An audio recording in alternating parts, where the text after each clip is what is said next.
Hi ಸ್ನೇಹಿತರೆ, ಶಾನ್ baby foods ಚಾನಲ್ಗೆ ಸ್ವಾಗತ. ಇವತ್ತು ತುಂಬ ಪ್ರೋಟೀನ್ ಮತ್ತು ಹೆಚ್ಚು ಕ್ಯಾಲೋರೀಸ್ ಇರುವಂಥ ಒಂದು ರೆಸಿಪಿನ ತಿಳಿಸ್ಕೊಡ್ತಾ ಇದ್ದೀನಿ. ಮಕ್ಕಳಿಗೆ ಕೋಲ್ಡ್ ಆದಾಗ, ಕೆಮ್ಮು ಜಾಸ್ತಿ ಇದ್ದಾಗ ಈ ರೆಸಿಪಿನ ಮಾಡಿಕೊಡಿ, ತುಂಬ ಒಳ್ಳೆಯದು.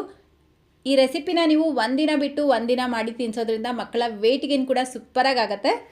ಟೇಸ್ಟ್ ಕೂಡ ಅಷ್ಟೇ ಸಖತ್ತಾಗಿರುತ್ತೆ, ಮಕ್ಕಳು ಇಷ್ಟಪಟ್ಟು ತಿಂತಾರೆ. ಸೊ ಇದನ್ನು ಮಾಡೋದು ಯಾವ ರೀತಿ ಅಂತ ನೋಡೋಣವಾ. ಮೊದಲು ಗ್ಯಾಸ್ ಸ್ಟವ್ ಮೇಲೆ ಒಂದು ಪಾತ್ರೆ ಇಟ್ಕೊಂಡು 1 ಟೀ ಸ್ಪೂನ್ ತುಪ್ಪ ಸೇರಿಸ್ಕೊಳ್ಬೇಕು. ತುಪ್ಪ ಬಿಸಿಯಾಗಿದ್ದ ತಕ್ಷಣ ಇದಕ್ಕೆ 2 ಟೇಬಲ್ ಸ್ಪೂನ್ ಕಡಲೆ ಹಿಟ್ಟನ್ನ ಸೇರಿಸ್ಬಿಟ್ಟು ಲೋ ಫ್ಲೇಮ್ನಲ್ಲೇ ರೋಸ್ಟ್ ಮಾಡ್ಕೊಳ್ಬೇಕು. ಒಂದು 3-4 ನಿಮಿಷ ಲೋ ಫ್ಲೇಮ್ನಲ್ಲೇ ಇದನ್ನು ಚೆನ್ನಾಗಿ ರೋಸ್ಟ್ ಮಾಡ್ಕೊಳ್ಳಿ.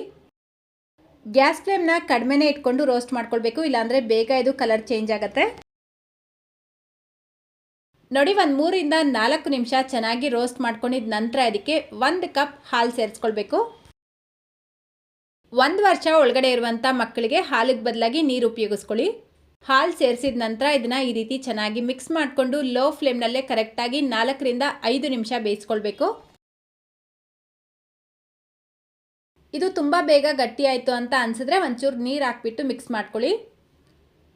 ಸೊ ನೋಡಿ, ಕರೆಕ್ಟಾಗಿ 4-5 ನಿಮಿಷಕ್ಕೆ ಇದು ಚೆನ್ನಾಗಿ ಬೆಂದಿರುತ್ತೆ, ಅಂದರೆ ಇದು ಸ್ವಲ್ಪ ಗಟ್ಟಿಯಾಗಿರುತ್ತೆ. ಈಗ ಇದಕ್ಕೆ 1 ಟೇಬಲ್ ಸ್ಪೂನ್ ಬೆಲ್ಲ ಸೇರಿಸ್ಕೊಳ್ತಾ ಇದ್ದೀನಿ. 1 ವರ್ಷ ಒಳಗಡೆ ಇರುವಂಥ ಮಕ್ಕಳಿಗೆ ನೀವು ಬೆಲ್ಲ ಕೊಡೋದಿಲ್ಲ ಅಂದರೆ ಬೆಲ್ಲಕ್ಕೆ ಬದಲಾಗಿ ನೀವು 1 ಬಾಳೆಹಣ್ಣ ಚೆನ್ನಾಗಿ ಮ್ಯಾಶ್ ಮಾಡಿಬಿಟ್ಟು ಸೇರಿಸ್ಕೊಳ್ಬೋದು. ಈಗ ಲಾಸ್ಟಲ್ಲಿ ಇದಕ್ಕೆ 1 ಬಾದಾಮಿ ಮತ್ತು 1 ಗೋಡಂಬಿನ ತುರಿದ್ಬಿಟ್ಟು ಸೇರಿಸ್ಕೊಂಡಿದ್ದೀನಿ. ನೀವು ಬೇಕಿದ್ರೆ ಡ್ರೈ ಫ್ರೂಟ್ಸ್ ಪೌಡರ್ ಕೂಡ ಉಪಯೋಗಿಸ್ಬೋದು. ಸೊ ನೋಡಿ, ನಾವು ಸೇರಿಸಿರುವಂಥ ಬೆಲ್ಲ ಎಲ್ಲ ಚೆನ್ನಾಗಿ ಕರಗಿದ ನಂತರ ಗ್ಯಾಸ್ ಫ್ಲೇಮ್ನ ಆಫ್ ಮಾಡಿಬಿಟ್ಟು ಸರ್ವ್ ಮಾಡ್ಕೊಳ್ಳಿ. ತುಂಬ ಈಸಿಯಾಗಿ ಮಾಡ್ಕೊಳ್ಬೋದು. ಬೆಳಗ್ಗೆ ಅಥವಾ ಸಂಜೆ ಸ್ನ್ಯಾಕ್ಸ್ ಟೈಮಿಗೆ ಬೇಕಿದ್ರೂ ಮಾಡಿ ತಿನ್ನಿಸ್ಬೋದು.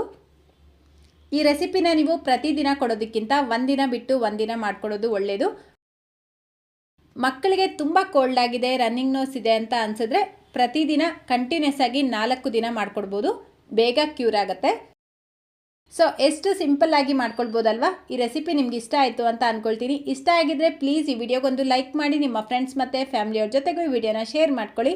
ಇದೇ ರೀತಿ ಮತ್ತೊಂದು ರೆಸಿಪಿಯೊಂದಿಗೆ ಸಿಗೋಣ. Thank you.